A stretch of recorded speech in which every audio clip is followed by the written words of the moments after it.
தங்கராஜ் அவர்கள், தேவேந்திரர் தன்னார்வ அறக்கட்டளை, மதுரை. நானும் கரிக்கோல்ராஜ் அண்ணாச்சி அவர்களும் 2010 தொடர்ந்து பல்வேறு வேலைகளில் தொடர்ந்து நாங்கள் இயங்கிட்டு இருக்கோம். நேரடியாக இந்த நிகழ்ச்சியில் சில விஷயங்களை குறிப்பிடுறதுக்கு வந்துடுறேன். ஏன்னா 5 நிமிடத்தில் இதை முடிக்கணும்னு அவங்க சொன்னதுனால. 1918 பொறையாறில் முதல் நாடார் மகாஜன சங்கத்தினுடைய மாநாடு நடந்தது. 2வது சென்னையில் நடந்து, 3வது மதுரையில் நடந்தது.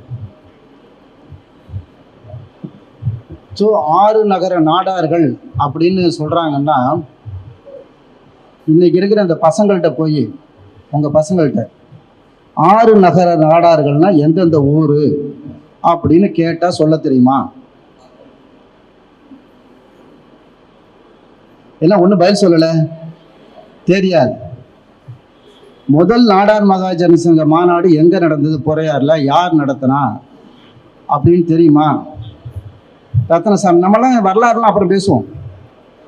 நாடார்கள் 1918 வெற்றி பெற்ற தொடக்கத்தில் ரத்னசாமி நாடார் எப்படி அந்த மாநாடை பொறையாறில் நடத்தினார், சென்னையில் எப்படி நடந்தது, மதுரையில் எப்படி நடந்தது, இந்த 6 நகர நாடார்கள் எப்படி வந்தாங்க, 6 ஊர் எந்தெந்த ஊர், இது தாங்க. இதை தெரிஞ்சுக்கிட்டா இந்த சொத்துக்கள்லாம் வண்டிப்பேட்டைன்னு ஒரு ரூபாயை போட்டு உக்காந்து அது இன்னைக்கு நம்ம பூரா சந்தைப்பேட்டையாக மாறி இருக்குன்னா இது எப்படி வந்தது இந்த சந்தைப்பேட்டை அப்படின்னு இன்னைக்கு இருக்க பையனுக்கு தெரியுமா? தெரியுமா? 1 ரூபா பணம் போட்டு வண்டிப்பாடு நிற்கிறதுக்காக உருவாக்கின இடம் தான் சந்தைப்பேட்டையாக உருவாச்சுன்னு எத்தனை பேருக்கு தெரியும்? தெரியாது. இந்த நாடார் மகாஜன சங்கம் அல்லது தட்சிணமாரா நாடார் மகாஜன சங்கம், காலையில் எந்திரிச்சோடனே அருவா தூக்குவேன், ரத்தம் சொட்டுவேன், இதெல்லாம் ஒன்றும் ஆகாது. முதல்ல பசங்களுக்கு இந்த மக்கள் எப்படி தொடங்கி எப்படி வெற்றி பெற்றாங்க, இலங்கையிலேருந்து புறப்பட்டு எப்படி சென்னைக்கு வந்தாங்க, தேயிலை பறிச்சுட்டு இருந்த இலங்கையிலேருந்து எப்படி சென்னைக்கு வந்தாங்க, எப்படி வட சென்னையில் உட்காந்தாங்க, எப்படி பருப்பை காய வச்சு அங்கே எப்படி குடியேறினாங்க, அப்படி ஒவ்வொரு ஊருக்காரங்க போனபோது எப்படி சிவகாசி நாடாரானா, எப்படி விருதுநகர் நாடாருக்காரங்க ஒன்றா சேர்ந்து அங்கே தன்னுடைய சமூக பண்பாட்டுக்காக வேலை செஞ்சாங்க, எப்படி சென்னையில் போய் குடியேறினாங்க, தெரியாது. இதெல்லாம் தெரியாமல் சும்மா உட்காந்துட்டு சங்கம் அமைச்சுக்கிறதுனால எந்த பிரயோஜனமும் கிடையாது. ஏன் இதெல்லாம் நான் இப்போ உங்கள்கிட்ட பேசுகிறேன்னா, ஒரு சமூகம் ஒரு குறிப்பிட்ட காலத்தில் 1918களுக்கு அப்புறம் எப்படி வெற்றி பெற்றாங்கன்னு தெரியும். ஒரு செந்தில்குமார் பாலிடெக்னிக்காக 1 லட்ச ரூபா பணம் கொடுத்ததை பற்றி தெரியுமா? அதனால தான் விருதுநகரில் காலேஜ் வந்ததுன்னு தெரியுமா? ரத்னசாமி நாடார் 1 லட்ச ரூபா கொடுத்தனால தான் காலேஜ் வந்ததுன்னு தெரியுமா? தெரியாதுன்னா ஒன்றும் செய்ய முடியாது. நாடார்னு சொல்லிக்க கூடாது. ஏன் இதை சொல்றேன்னா, இப்போ இவரெல்லாம் முயற்சி பண்ணி ஒரு கல்லூரி கட்டலான்னு முயற்சி பண்ண போது, நாங்கள்லாம் காலேஜ் கட்டிட்டேன்டா, நீ எல்லாம் அந்த காலேஜில் வந்து சேரு, நாங்கள் நிறைய அந்த காலத்தில் சொத்து சேர்த்து வச்சுருக்கோம். யார்? நம்ம முன்னோர்கள் 1918 கஷ்டப்பட்டு சொத்து சேர்த்து வச்சாங்க பாருங்க. இதை பூரா எப்படி சண்டை போட்டுட்டு கோர்ட்டுக்கு போய் ஹைகோர்ட்டில் கேஸ் நடந்துட்டு இருக்கு. தமிழ்நாட்டிலே மதுரை ஹைகோர்ட்டில் நாடார் சொத்துகள் சண்டை தான் ஹைகோர்ட்டில் அதிகமான கேஸ் நடக்குது.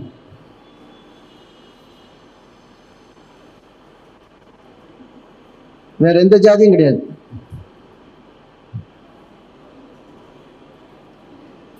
ஏன் நான் இதெல்லாம் பேசுறேன்னா, அவர் 2010 குருமூர்த்தி அவரோட நெருங்கிய நண்பராக இருந்ததுனால ஜாதியும் ஆன்மீகம் தான் சொல்லி ஹிந்து ஆன்மீக சேவை கண்காட்சி சென்னையில் நடக்கும்போது ஜாதிகளை 49 சமுதாயங்களை உள்ள சேர்க்கறதுக்கு நான் தான் முக்கியமான காரணம். அப்போ முத நாடார் சமுதாயத்திலிருந்து ஸ்டால் கொடுத்த உடனே அந்த ஸ்டாலில் கொண்டாந்து அதிரசம் விற்க கொண்டு வந்தாங்க. எல்லாரும் பண்பாட்டை சொல்கிறதுக்கு ஸ்டால் போட்டால் அந்த அம்மா என்ன பண்ணுச்சு? அதிரசம் வித்துச்சு. ரொம்ப கஷ்டப்பட்டு அதில் இவரை கூட்டிகிட்டு வந்து, இதெல்லாம் பாருங்கள், எவ்வளோ காலேஜ் இருக்குது, எவ்வளோ ஸ்கூல் இருக்குது, சென்னையில் 5 லட்சம் பேர் அங்கே உள்ளே வந்துட்டு இருக்கான், அவன் பார்க்கணும்னா நீங்க செஞ்சிருக்க வேலையை ஒரு போட்டோ எடுத்து அங்க வைங்க அப்படின்னு சொல்றதுக்கு நான் பாடாப்பட்டேன். எந்த ஒரு சின்ன கிடைச்சாலும் அதுல எனக்கு ஒரு வியாபாரம் பண்ணணும்னு நினைச்சா நான் என் பண்பாடு எப்படி வெளியில வரும்? எல்லாமே வர்த்தகமாக பார்க்க முடியாது. இந்த சுயநலமும் நம்மளை தோற்கடிக்கிறதுக்கு ஒரு அடித்தளம். என்னுடைய சுயநலம் கூட என்னை தோற்கடிக்கிறதுக்கு ஒரு அடித்தளம். ஒரு காலகட்டத்தில் எப்படியாவது முன்னுக்கு வரணும்னு யோசிச்சோம், தப்பு இல்லை. ஆனால் இன்னைக்கு அந்த சுயநலமே என் சமூகத்து தோல்விக்கு அடிப்படை காரணம். வெள்ளச்சாமி நாடார் காலேஜில் ஒரு இன்ஜினியரிங் காலேஜ் தொடங்க முடியல. ஏன்? இடம் இல்லாம இல்ல. ஒரு வெள்ளச்சாமிக்கு பரந்த நிலம் இருந்தது, அவருக்கு இடம் கொடுத்தார். இன்னைக்கு பரந்த மனப்பான்மை இருக்குன்னு எதிர்பார்க்கல. நான் எங்கெங்கெல்லாம் சொத்து சேர்த்து வச்சிருக்காங்களோ அதை நான் தலைவராக இருக்கணும், அதை நான் கையில் வச்சுக்கணும். அதுக்கு போட்டி நடக்குது. அதனால இந்த மாதிரி அணுகுமுறையிலிருந்து வெளியில வந்து உண்மையாலுமே நாடார் சமூகம் வெற்றி பெறணும், பண்பாடு ரீதியாக, பொருளாதார ரீதியாக, பிற சமுதாய நட்பு ரீதியாக. எங்கால் தான் அருவா தூக்கிட்டு தேவேந்திர குல வேளாண் சமுதாயம் அருவா தூக்கி வெட்டினான், மரம் வெட்டினான். இன்னைக்கு திருநெல்வேலி நாடார் வெட்டிட்டு இருக்கான். 3 ஜாதிகளை மாறி மாறி வெட்டிட்டு இருக்கான். யாருங்க? ஏன் வெட்டிக்கணும்? நாடார் மகாஜன சங்கம் நிறுத்தின கேண்டிடேட்டு டெபாசிட் வாங்க முடியாது நாடார்ல இருந்து. ஆனா ஒரு ரவுடிசத்தோட பேசுறவன் டெபாசிட் வாங்க முடியும். நாங்க இது மாதிரி ஆட்கள்லாம் வெளியில போக வச்சுட்டு இருக்கோம். நீங்க இது மாதிரி ஆள்லாம் உள்ள கொண்டு வந்துட்டு இருக்கீங்க. பாருங்க, நான் கொஞ்சம் ப்ராக்டிக்கலா பேசுறவன். நான் மறைச்சு கரைச்செல்லாம் பேச மாட்டேன். ஏன்னா என்னுடைய வேலை தமிழகத்துல, தென் தமிழகத்துல இத்தனை வருஷம் ஆகி, 70 வருஷம் ஆகி ட்ரேடிங் பண்ணிட்டு இருந்த நாடார் கூட பெரிய ட்ரேடிங் மால் டெவலப் பண்ணலை. மால் டெவலப் பண்ணாங்களா? எல்லாரும் வாங்க உங்களோட ட்ரேடிங் பண்ணுறதுக்காக பெரிய இது நாங்கள் உருவாக்குறோம் அப்படி பண்ணியிருக்காங்களா? பண்ணலை. ஆனால் கொங்கு மண்டலத்தில் நாயுடுகளும் கவுண்டர்களும் சேர்ந்து அவ்வளோ பேரும் இண்டஸ்ட்ரி டெவலப் பண்ணிட்டோம். நம்ம பிள்ளை முதற்கொண்டு கோயம்புத்தூர் தான் வேலைக்கு போகணும், திருப்பூர் தான் வேலைக்கு போகணும், ஈரோடுக்கு தான் வேலைக்கு போகணும், கரூருக்கு தான் வேலைக்கு போகணும். கரூரில் இருக்கிறவன் திருநெல்வேலிக்கு வேலைக்கு வரானா? தூத்துக்குடிக்கு வேலைக்கு வரானா? வேலை கொடுக்குற ஜாதியாக இருக்கிற வரையும் உலகத்தில் மரியாதையே கிடைக்காது. நமக்கான வேலைக்காக நம்ம ஒரு தொழில் செஞ்சுட்டு இருக்கோம். நாம இன்னொருத்தருக்கு வேலை கொடுக்கும் போது மட்டும்தான் மரியாதை வரும். தென் தமிழகத்தில் ஒரு ஜாதி வேலை கொடுக்கல, அதனால இங்கே இண்டஸ்ட்ரியே டெவலப் ஆகலை. எப்போ பார்த்தாலும் அருவாய் எடுத்து பேசிக்கிட்டே இருக்கான். வாய்க்கும் வயிற்றுக்கும் வாழ்ந்துட்டு இருக்கான். தென் மாவட்டத்தில் இருக்கிறவன் வாழ்க்கைக்கு வாழலை. எப்போ இந்த சமூகங்கள் வாழ்க்கைக்கு வாழ ஆரம்பிக்குதோ அப்போதான் தென் மாவட்டத்துக்குடைய பண்பாடு, கலாச்சார, வாழ்க்கை முறை, மிகப்பெரிய விஷயங்கள் இங்கே இருந்தால் கூட ஏன் வெளியில் வர மாட்டேங்குதுன்னா, இங்கே ராமேஸ்வரத்துக்கு வரணும், எவ்வளோ டூரிஸ்ட் வந்துட்டு போகிறாங்க சவுத்துக்கு. அதனால இதெல்லாம் வெளியில் வர வேண்டும் என்று சொன்னால் நாடார் மகாஜன சங்கத்தினுடைய பணிகள் இன்னும் மேலும் மேலும் நிறைய பணி இருக்குது. இங்கே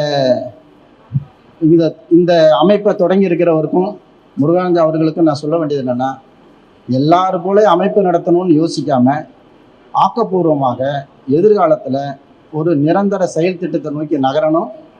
நான் கிட்டத்தட்ட 2020 வருஷம் இந்த வேலையை எடுத்து தேவேந்திர குல வேளாளர் என்ற பேரை வாங்குறதுக்கு நான் தான் போய் பிரதமர் மோடியை சந்தித்தவன், நான் தான் வாங்கி கொடுத்தவன்.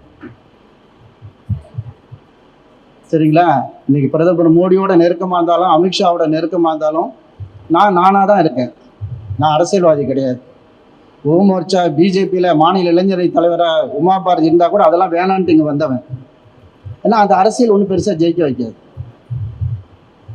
அதனால பண்பாட்டு ரீதியாக வேலையை தொடங்கியிருக்காங்க. இது பிற சமூக இனத்தோட நடக்கணும். இதை தான் நான் சுயசாதி பற்றி பிரசாதி நட்புன்ற அடையாள குறியோடு எல்லா சமூக